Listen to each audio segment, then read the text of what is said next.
Towards the end of World War II and the Holocaust, in 1944 and 1945, Soviet, British, and American soldiers liberated Europe, freeing what remained of European Jewry from forced labor camps, concentration camps, and extermination camps.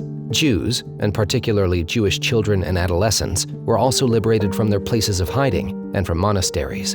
On Victory Day, Europe joyously celebrated its freedom, but for many Jews, liberation came too late. Aside from the immediate joy of being freed, this day marked the beginning of their coming to terms with the scale of destruction and disaster. The life they had known before the war was no longer.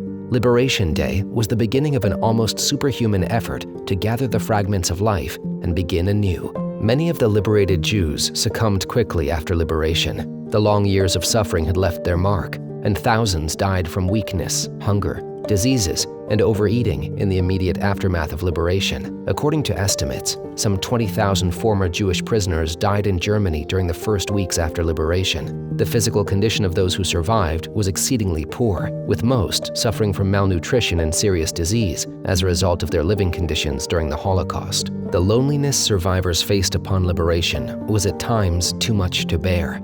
During the difficult war years, the struggle to survive had left little room for thoughts about the fates of their families, loved ones, and former lives. Now that they had been liberated, the survivors were forced to face up to their losses. Their parents, partners, children, homes, cities, their entire worlds and identities were gone. This recognition resulted in feelings of ruin and despair, and at times, even a sense of guilt for having survived while their families had been murdered. Many survivors were left entirely alone, without any family or friends. Some were the last remnants of their communities, without a soul in the world who had known them from their previous lives. As soon as the eastern areas had been liberated by the Red Army in the summer of 1944, Jews began to wander from place to place, searching for their family members, property, and communities. Their return home was protracted and complicated. At the end of the war, Europe was plunged into chaos. Basic means of transportation were lacking, and the transportation that was to be found was irregular. Travelers often fell victim to violence along the way.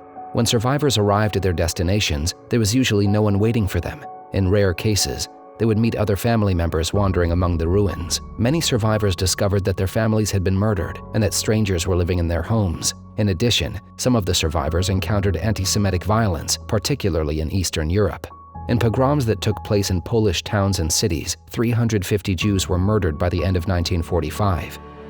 The best known was the Kielce pogrom, in which 42 Jews were murdered. In Western Europe as well, the Jewish survivors faced many difficulties from their neighbors and from the bureaucratic organizations tasked with caring for them. Anti-Semitic incidents and the generally hostile environment led many Jews to organize a spontaneous exodus from Eastern Europe, heading for Germany, Austria, and Italy.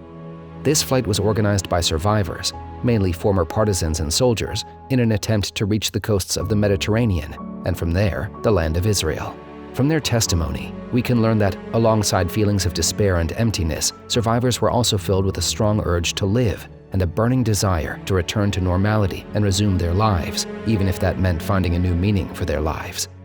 Many of the Jews had nowhere to go and nowhere to return to, and so they remained in the former concentration camps. According to the Allies' definition, they became displaced persons. The survivors, who only a few weeks before had been prisoners in these camps, now found themselves living in them as free people.